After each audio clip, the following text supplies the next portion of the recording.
tangible projects on the ground. And we work also in delivering our work. We work with other units within the OECS Commission. So it's not just the environmental cluster working by itself, but sometimes we work with the education unit, for example, and and also we will work with health. We have some projects emerging on health where we're going to cooperate and so on. And we also interact with various development partners to mobilize action. And finally, we work both regionally, so the activities that we do at a regional level and the activities that we do in individual member states. Next. And by the way, it's a very short presentation. Today. I think we all have a sense of what's going on with climate change, and I think from all the reports that have been done worldwide, we know that climate change poses a severe threat to islands in particular, for various reasons. And I guess it's worth noting for us that the Eastern Caribbean is on what we call on the front line of climate change. Whenever Irma or Maria or Thomas comes visiting, the first place they stop is somewhere in the Eastern Caribbean. Right? It is very seldom that we dodge and they go further up or something, but they usually visit the Eastern Caribbean first. So I think also most of us are aware of the recent special report by the Intergovernmental Panel on Climate Change, IPCC, the special report on the 1.5 degree temperature goal. For many years, when I used to be the lead climate change negotiator for the government of St. Lucia. And even when we went to Paris in 2015 for COP20, what was it now, COP21, one of our mantra was 1.5 to stay alive. Because everybody was saying we can warm to 2 degrees, but the Caribbean and other island states were saying no, 2 degrees is too high. Even 1.5 is too high, so we were saying well below 1.5. Okay, well below. And it was, I have to say though that it's worth noting that President Hollande, when he visited Martinique, he met with the heads of CARICOM.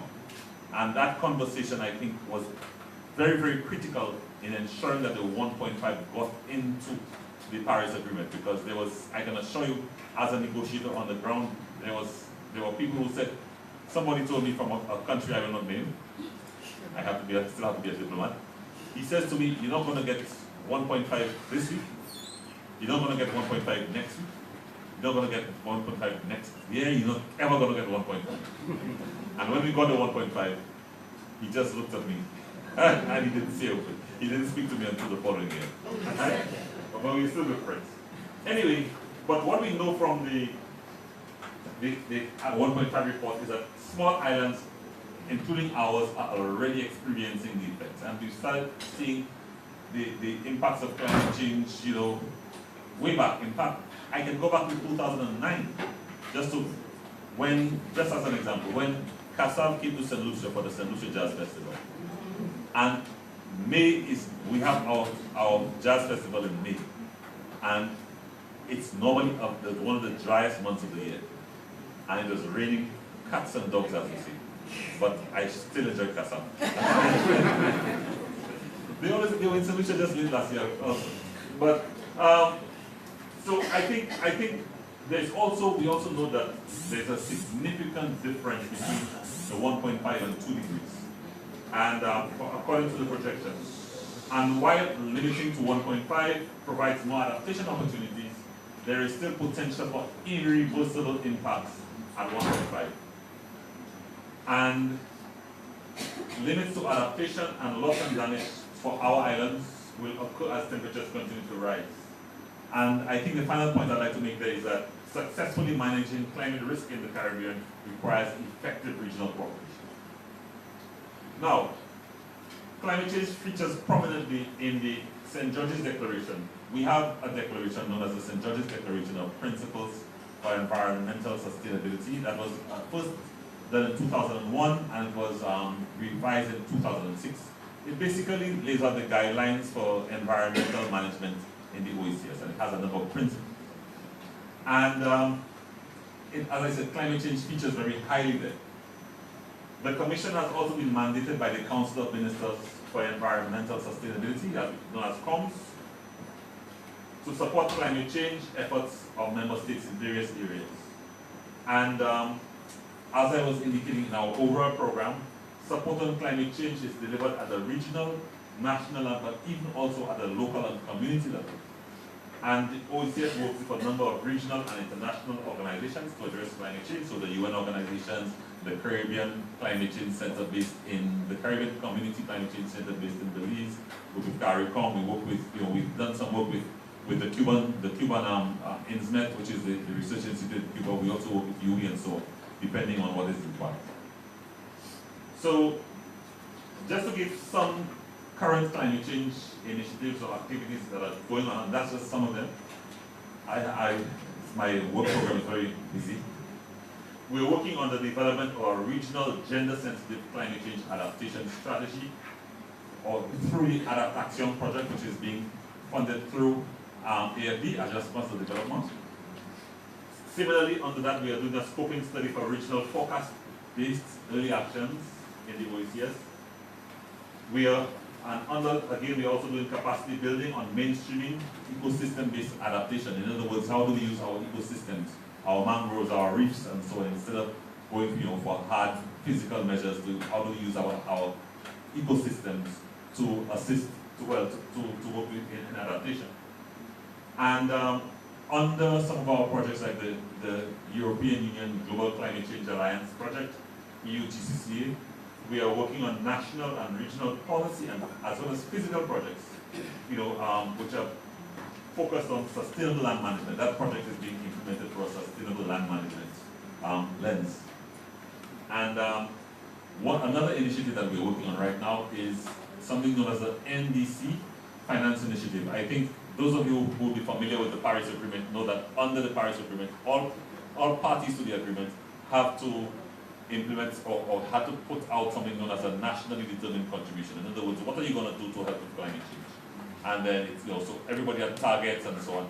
And some countries in the OECS say they're going to reduce their emissions by 45% or 30% or what have you.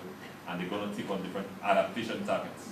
So we have an initiative where we are looking to mobilize resources to advance, because everybody will have to start talking about what they've done by 2020 next year.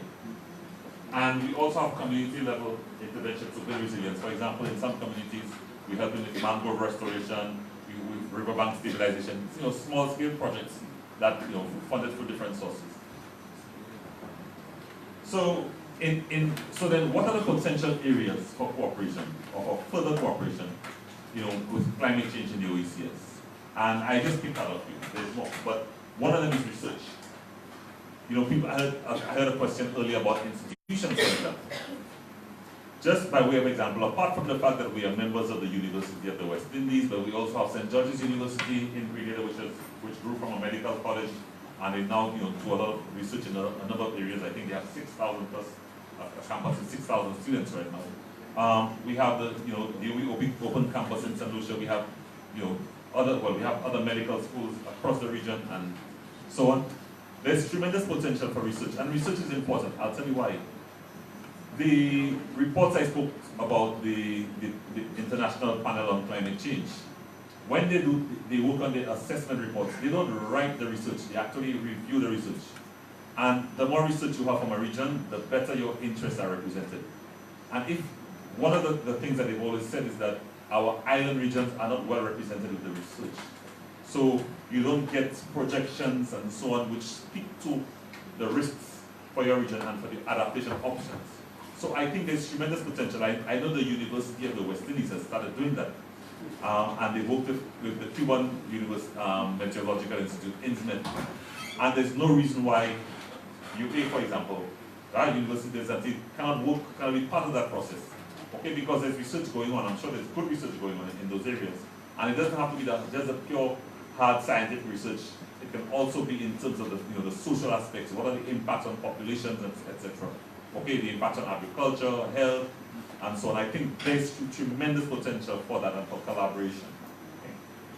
I think the private sector engagement and cooperation, because there's potential for the regional sector, private sector, to get involved in things like, say, smart construction. Like solar houses that are climate resilient, have good renewable energy built in, like solar panels, as I was saying, also in hurricane resistant housing and so on, right? So I think there's tremendous potential for private sector engagement and involvement in that. And gradually we've been seeing an increase in that kind of interest from the private sector across the region.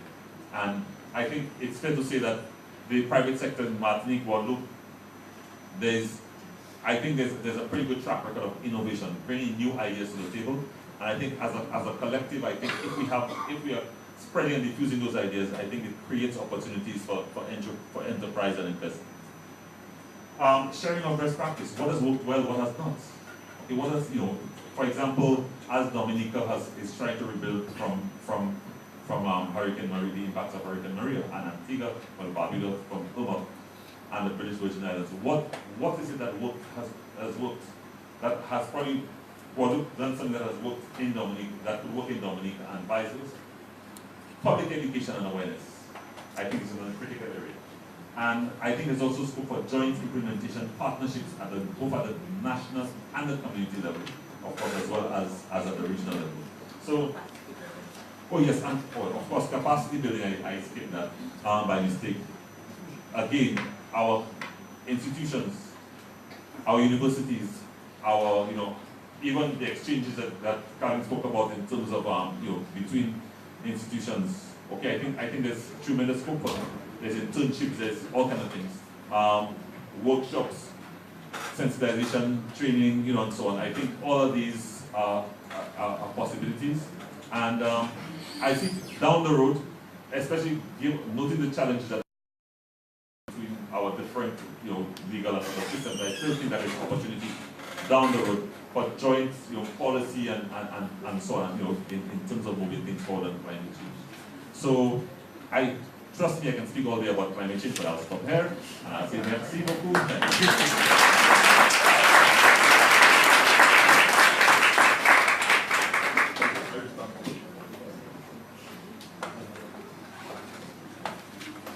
Merci beaucoup. L'OSCO est un partenaire souhaité dans sa grande mission.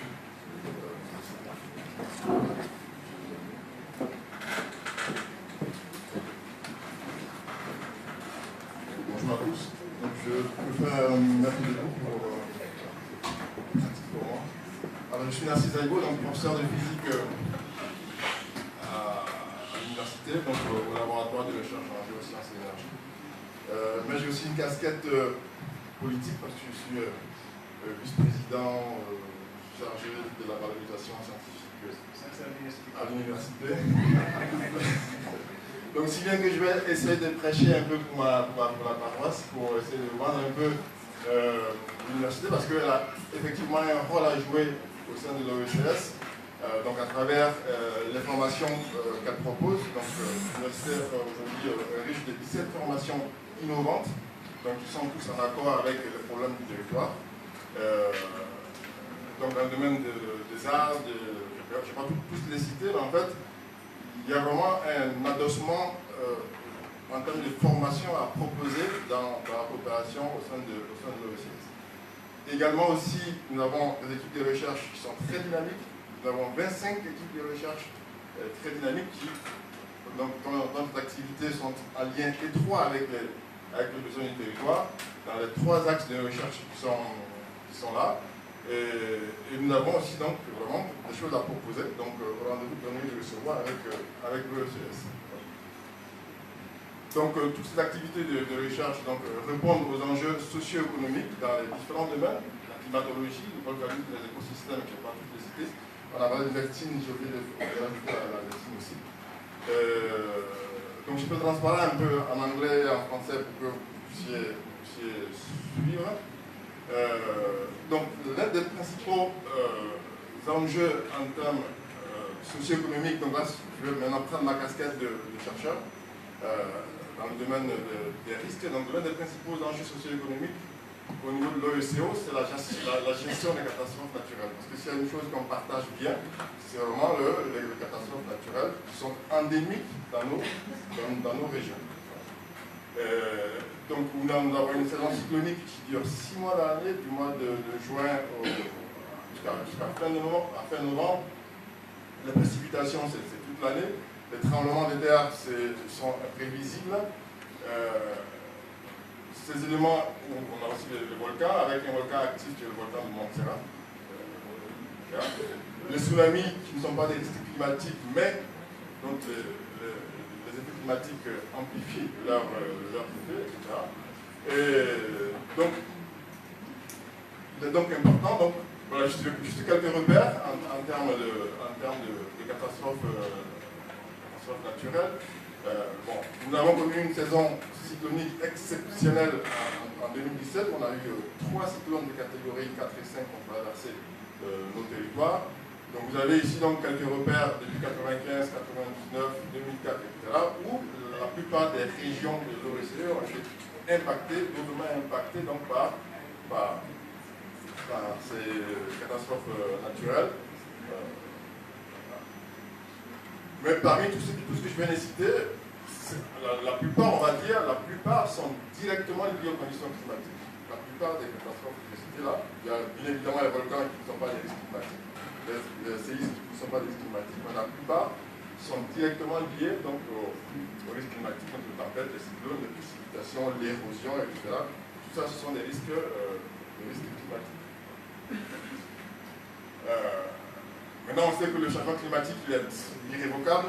Donc, le débat, il y a plus de débat scientifique, de débat sociétal là-dessus.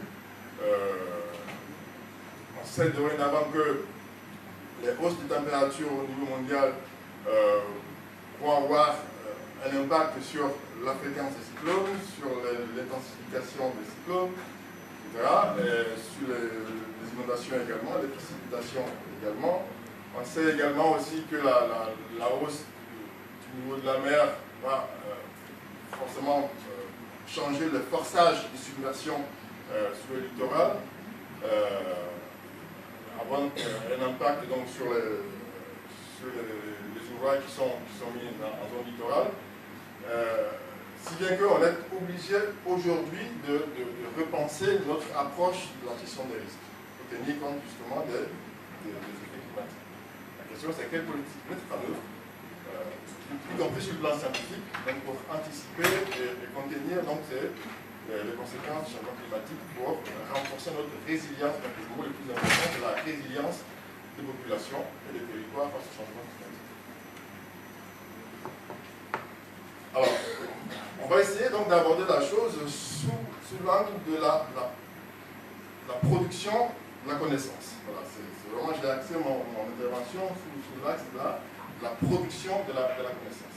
Parce que quand on parle de changement climatique, derrière, il faut produire la connaissance sur les aléas et leurs impacts, ça c'est important, pour pouvoir bien cerner les conséquences. Il faut d'abord produire la connaissance à l'horizon 2050, à l'horizon 2100. Tout à l'heure, vous avez parlé justement de la production des connaissances qui pourraient venir de l'université, je pense que c'est un élément important.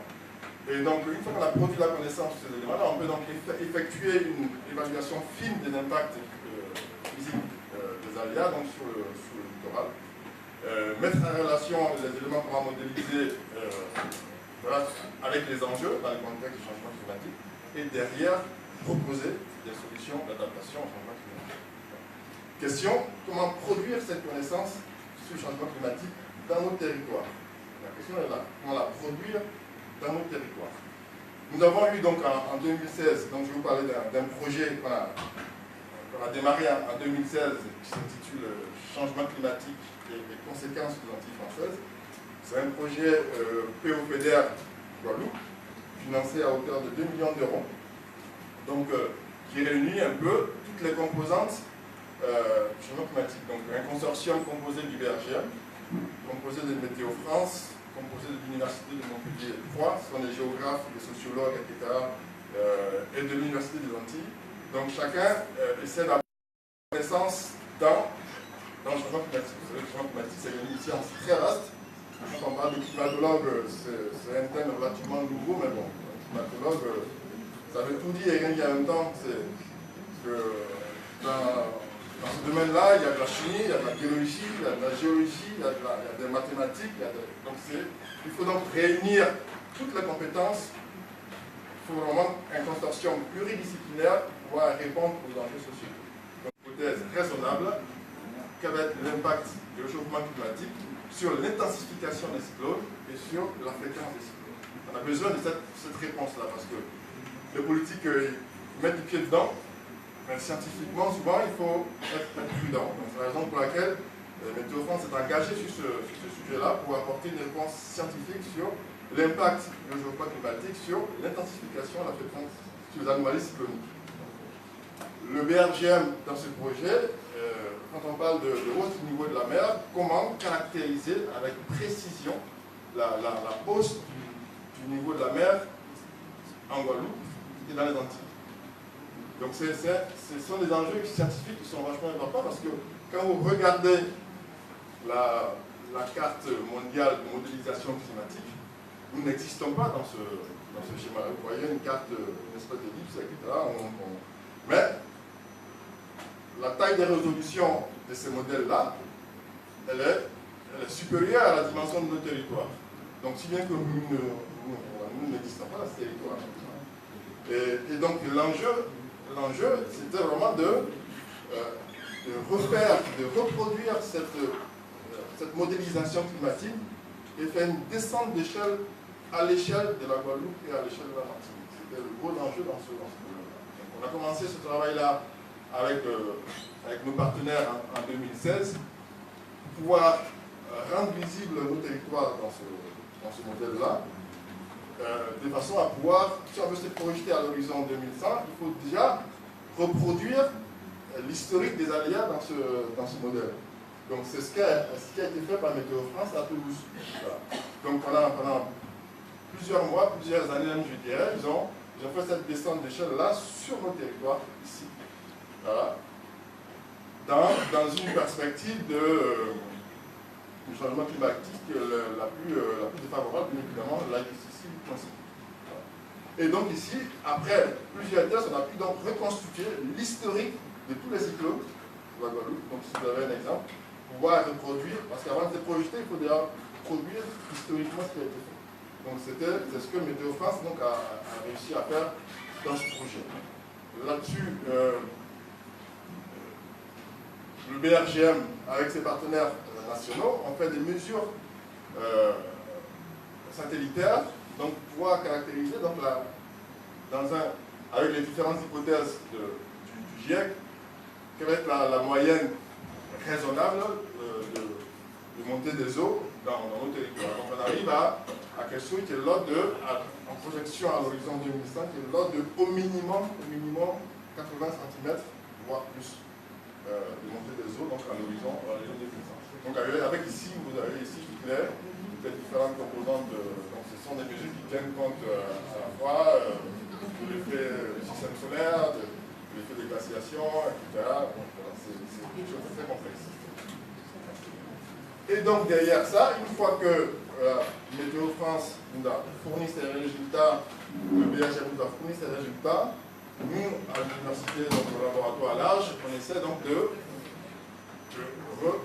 rejouer donc, tous les cyclones pour voir les emprises d'inondation donc à l'horizon 2100. Et donc on a eu, entre guillemets, il n'est pas la chance, mais une opportunité avec la saison cyclonique 2017, une saison cyclonique hyper riche. Donc ça a été pour nous donc, l'occasion de tester nos outils, nos modèles.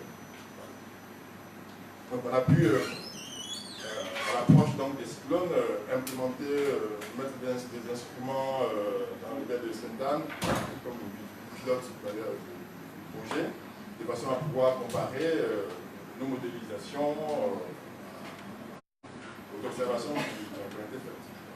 Donc vous avez ici donc, la modélisation de la submersion induite par le cyclone Maria sur la baie de Sainte-Anne, on a pris Sainte-Anne comme pilote du projet. Ça va être un peu une commune de démonstration des résultats du projet. Pour tenir compte ici de tous les effets de la submersion marine. Ce sont des effets qui sont hyper complexes, on les avait déjà fait auparavant, mais après quand vous comparez les résultats de la submersion avec les modèles, vous voyez qu'il y a toujours un petit décalage. Donc après, comment arriver à prendre en compte tous les effets, c'était un peu l'enjeu de ce problème-là. Donc vous voyez ici, au départ, quand on a commencé les modélisations, au départ, on arrivait là, on n'arrivait pas exactement à caractériser toute l'emprise, parce qu'il y avait des phénomènes dans la manifestation des vagues qui sont difficiles à caractériser d'un point de vue physique, d'un point de vue mathématique. Donc, chemin faisant, donc, on est arrivé à prendre en compte ces éléments-là. Donc, en fait, ce sont des infragravitaires qu'il faut arriver à modéliser. Donc, on a réussi à faire ces éléments-là pour pouvoir voilà, caractériser ceci. Donc, comme il faut se projeter à l'horizon 2100, avant de se projeter à l'horizon 2100, il faut savoir reproduire ce qui se fait déjà. C'est ça l'enjeu de la synthèse cyclonique de 2017, qui nous a fourni énormément de données, à la fois sur la Guadeloupe et sur la Martinique. Donc ça nous a permis de pouvoir reproduire, on va dire exactement ce qui se fait, si bien qu'on peut après donc, se projeter donc, à l'horizon 2000. Et donc ce qu'on a fait dans ce projet, donc là c'était, je vous ai montré l'exemple d'un cyclone, mais pour pouvoir se projeter à l'horizon 2000, il a fallu construire une banque de scénarios. Donc on a pris tous les scénarios historiques, d'un point de vue base de données, c'est relativement... les bases de données sont assez riches en Météo France. Donc toutes les données historiques.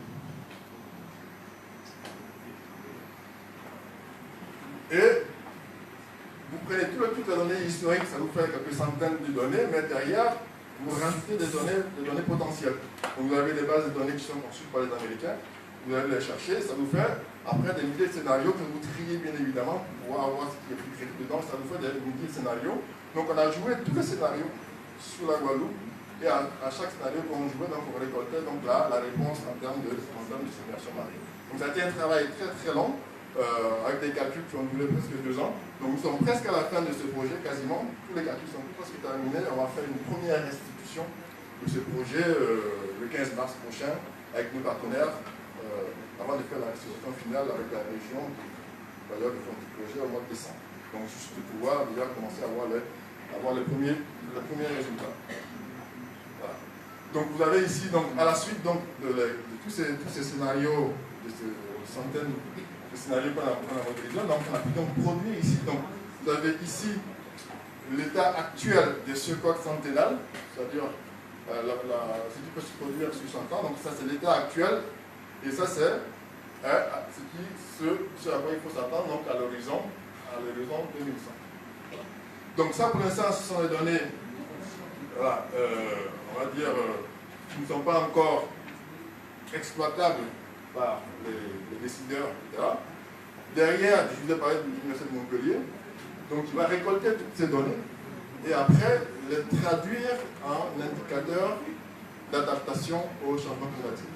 Donc pour l'instant, vous avez ici des belles courbes, etc. Donc nous, scientifiquement, ça nous convient, mais le décideur politique il a besoin de choses de plus digestes.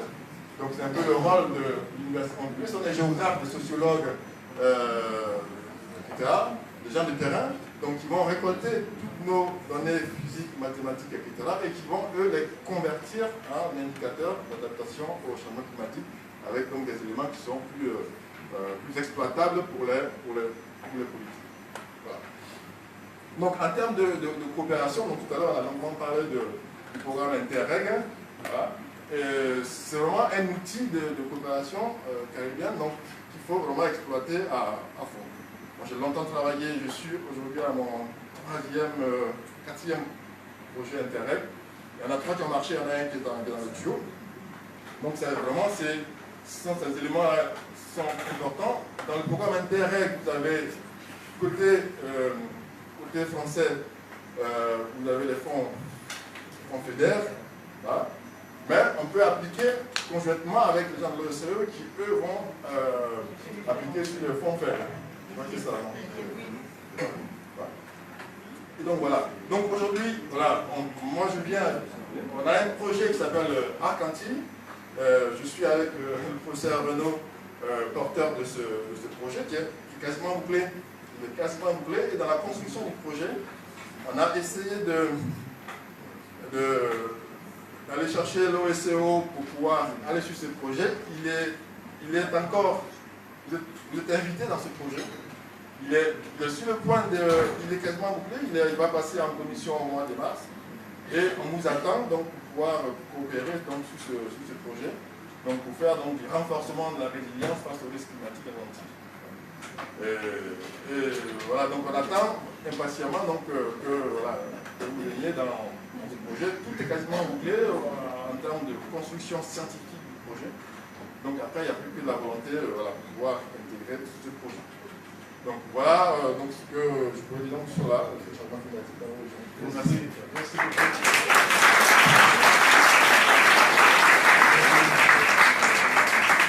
Merci. Alors, je profite de son intervention à préciser que l'important que l'OCO et l'université puissent se rencontrer, c'est l'occasion de pouvoir contribuer ce qu'on fait ensemble.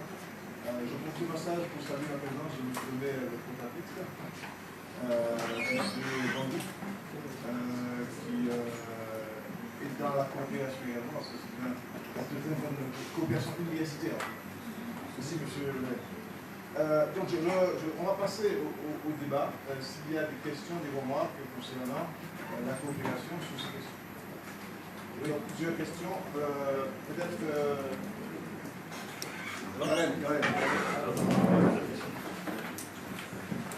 Okay, so I have one question. Thank you for a very enlightening presentation. The research being done in Guadeloupe, is there any cooperation with any other any other islands in the Eastern Caribbean with that on this project, the previous?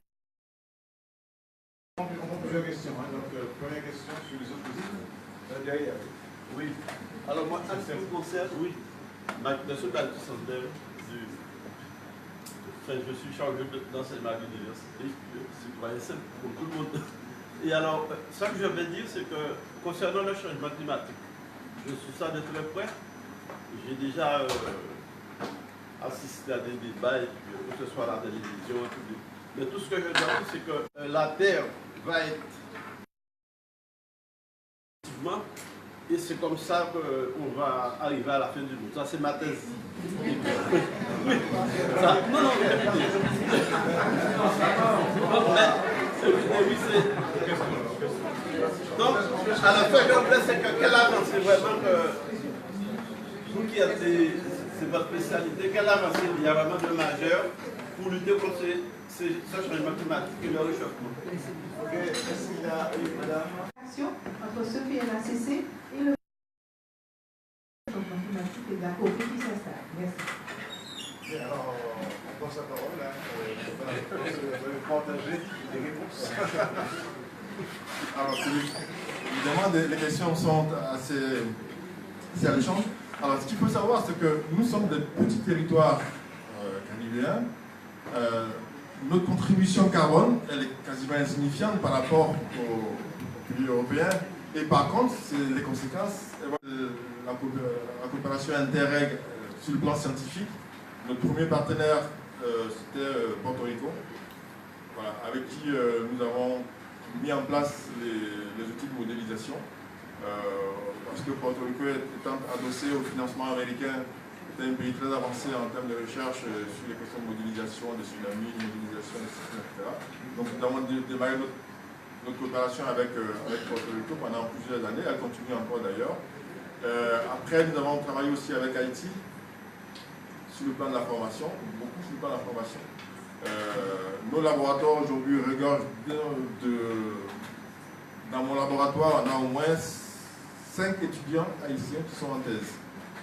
Dans mon laboratoire, dans nos masters, il y en a pas mal, donc il y a une coopération en termes de formation et de recherche assez étroite avec Haïti. Au-delà de ça, on collabore sur un plan, on va dire, je ne dirais pas politique, mais stratégique, dans la gestion de tsunami, puisque vous savez qu'il a été mis en place depuis le fameux tsunami de Sumatra en 2004. L'UNESCO a mis en place dans tous les bassins océaniques des groupes de coordination intergouvernementale pour la gestion des systèmes d'alerte de tsunami et des risques côtiers. Voilà. Donc qui fonctionne, qui réunit tous tous les États de la Caraïbe qui s'y réunissent régulièrement. Donc il y a une coopération à travers ça pour la gestion des tsunamis. Mais en termes de coopération, dans le projet que tout à l'heure j'ai présenté, le projet Akanti, on cherche à avoir vraiment des partenaires scientifiques au sein de l'OSCE, soit à la Dominique, à Sainte-Lucie, avoir des partenaires scientifiques. Bon, pour l'instant, on a pu avoir, justement à travers notre lobbying, etc., le président de l'Université de West Indies. Voilà. Donc, qui a impliqué quelque part un peu les États de l'OSCE qui sont dans le comité de West Indies. Mais on attend des choses, d'avoir des partenaires scientifiques identifiés pour pouvoir travailler ensemble sur ce projet. Voilà. Mais sinon, concernant le débat sur le changement climatique, je pense que le débat il est derrière nous. On ne va pas donner plus d'importance que ça à M. Trump. Son prédécesseur l'avait signé, lui il a redit la signature d'Obama sur ce qu'il fait dans le COP21, mais bon, je pense que le débat il est pas là. Le changement climatique il n'est pas devant nous, il est derrière nous. Donc la question est de savoir, est-ce qu'on continue de faire comme si ça n'existait pas, ou alors voilà, qu'est-ce qu'on fait exactement pour anticiper et pour amortir les risques. Après, votre question, c'était le...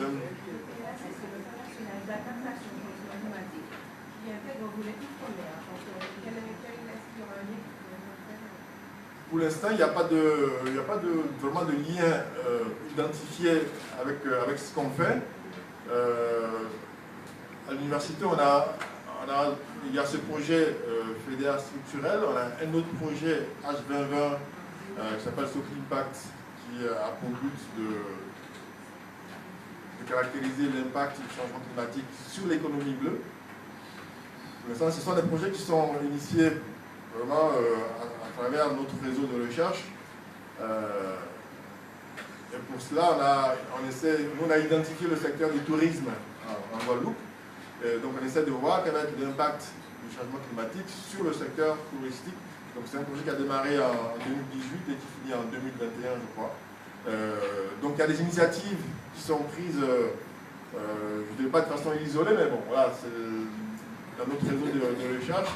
On essaie de voir ce qui s'est produit au niveau de la Commission européenne pour essayer d'aller chercher ces éléments. Mais il n'y a pas pour l'instant, même s'il y a des synergies qui sont évidentes, il n'y a pas vraiment de... Alors, on dit que si le gaspillage alimentaire était un pays, il serait le troisième pays de gaz à effet de serre. Donc sur ces questions-là, est-ce qu'il y a une réflexion pour... Sur le gaspillage, c'est pas vraiment ma spécialité au niveau du gaspillage alimentaire. Moi je suis prof de physique, donc pour l'instant on s'intéresse en termes de recherche et de formation aux aspects physiques, donc aux aspects des choses qui concernent directement notre territoire, puisque maintenant toute la recherche qu'on produit à l'université elle doit se faire en lien avec les besoins immédiats du territoire. Donc c'est la raison pour laquelle on a mis en place cette année justement un master qu'on appelle risques et environnement qui a ouvert cette année, donc pour pouvoir former les jeunes vraiment à la gestion des risques environnementaux.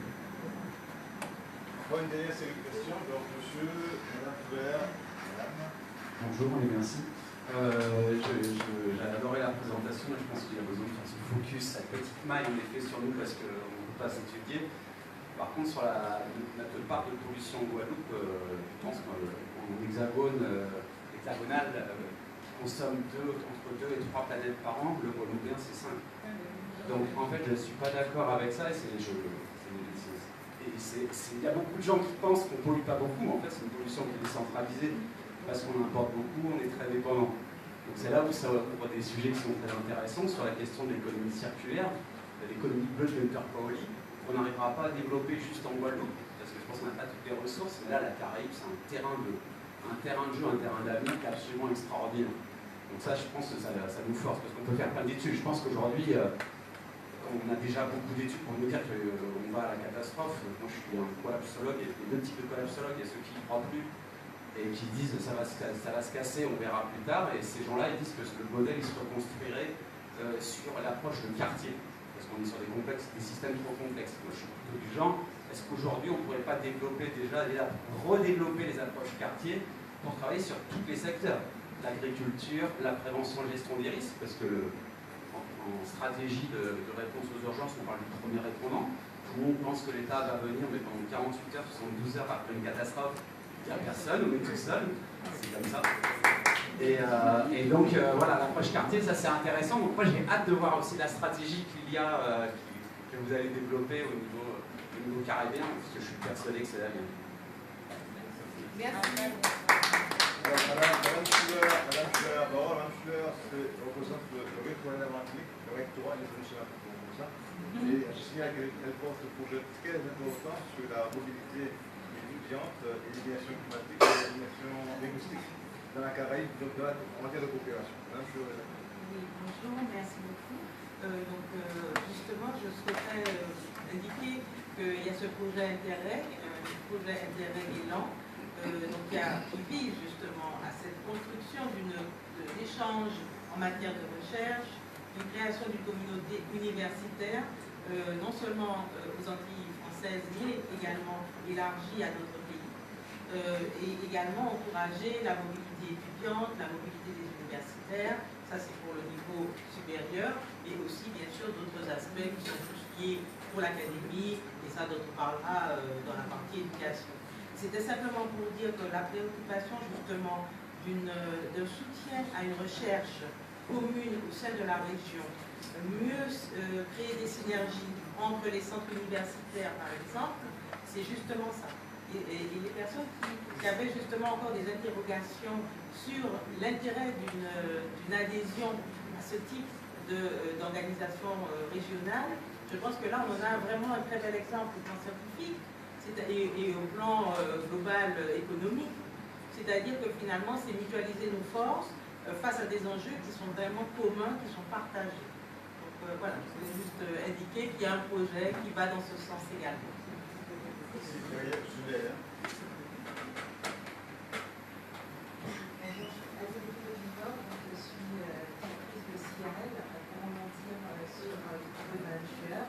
Effectivement, on a à cœur de développer vraiment les échanges à travers notamment la préparation linguistique. C'est vrai qu'on a beaucoup parlé ce matin des freins en termes de barrières linguistiques. Donc voilà, je voulais également porter à votre connaissance le projet qui est notamment porté par Sylviane à travers la région qui s'appelle Capoland et qui vise à préparer sur le plan linguistique des professionnels en vue d'un projet de mobilité, donc là notamment dans différents secteurs d'activité, que ce soit la santé, les risques climatiques, entre autres, et justement pour favoriser les échanges qui constituent ce type de contraintes entre les personnes. Pour apporter quelques éléments de réponse, peut-être pas réponse à tout, mais bon, pour apporter quelques éléments de réponse. Nous sommes en pleine évolution au niveau de la recherche à l'université parce qu'on essaie d'ouvrir maintenant nos laboratoires sur le territoire. Parce qu'auparavant, on était enfermé dans le laboratoire, on produisait des choses, on faisait des publications qui étaient publiées par les scientifiques. Aujourd'hui, on va compléter ce qu'on sait faire avec ce qui se fait sur le terrain. Alors, pour donner un exemple, c'est le projet Arc-Antilles.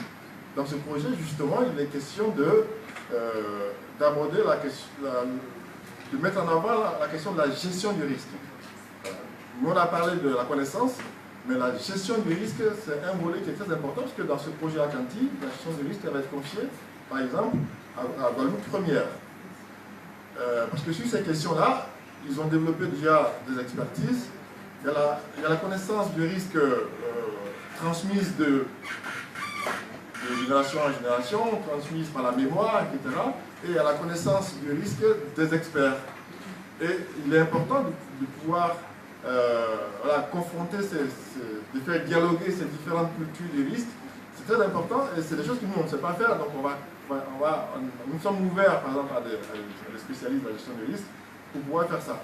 L'autre chose, c'est exactement l'impact de ces aléas-là sur le patrimoine Donc il y a un impact sur le patrimoine culturel. Donc il y a la gestion des catastrophes est abordée sous l'angle culturel dans ce volet-là, et c'est le laboratoire CRILAGE donc qui va essayer d'apporter des éléments culturels donc sur la connaissance du risque et la transmission de la connaissance du risque. Donc ça permet quelque part de pouvoir faire la gestion de proximité d'une façon ou d'une autre, aller dans les quartiers, discuter avec les gens pour essayer de valoriser un peu ces éléments-là, et puis voilà, inculquer un peu à tout le monde donc cette question de la culture et de la gestion des risques. Ce sont des choses très spécialisées. Je suis physicien, donc je ne pouvais pas mieux en parler, mais bon. Donc pour vous dire qu'on a vraiment ouvert ces éléments-là sur la question de la culture du risque, sur la question de la gestion du risque. Ce sont des choses qui sont vachement importantes pour toucher la population, en fait, puisque le maillon final, c'est la population. Le maillon final, c'est la population. Donc il faut pouvoir transmettre toutes ces questions sur le climat à travers la culture du risque, à travers la gestion du risque. Et ça, il faut vraiment des spécialistes de la sociologie, des gens du terrain, des géographes, pour pouvoir transmettre ces éléments-là, convertir tout ce qu'on fait en termes de calcul, etc., en termes d'indicateurs sur ces questions-là. Merci. Just wanted to just make a few comments. The whole issue of risk, it is very often we think of what we call the extreme events. The hurricanes and the floods and so on, which may come which may develop in a short space of time. But another risk, some of the other risks that we face, which sometimes we don't think of so often, is like drought is one. Okay, and increasingly we're seeing drought featuring in the region. In fact, in 2000, it's worth noting that we had a drought in the Eastern Caribbean in 2010. But it actually started in 2009. It started in September of 2009. Now the significance of that is that September is historically our wettest month of the year. Okay, but the drought started in the wettest month of the year. So, but we don't see that. And that drought went until June of the following year. And then immediately after that, we had a very devastating hurricane season with Hurricane Thomas. Okay, so that kind of, it's not just the extreme, but it's also the slow events, the slow onset events like drought, and also the what we call the variability. Okay, so things change from year to year, and you can see it in our agriculture. Some of our fruit trees at home that would normally bear fruit once for the year, they had 5 crops. One of my trees, I have a cashew tree in my yard, it normally gives me 1 crop, it gave me nothing last year, right? And that's all because of the different climate triggers that are causing, just totally confusing our trees. And so, so all of these are some of the risks that we have to deal with, because there are implications for food security, there are implications for health, there are implications for tourism, and so on. And I think the knowledge that is coming from the work that's being done in the different countries and by the different institutions, being able to pull that work together into somewhere we can all find it, I think is extremely important. And if there's a need for translation, so that it's accessible to everybody, to translate French into English, English into French, so what have you, so everybody can have access to it, I think that is extremely important. What we call the knowledge management is extremely important for the benefit of everyone, because the more intense your knowledge and the better the spread of your knowledge, the better the solutions you can. So again, I will stop.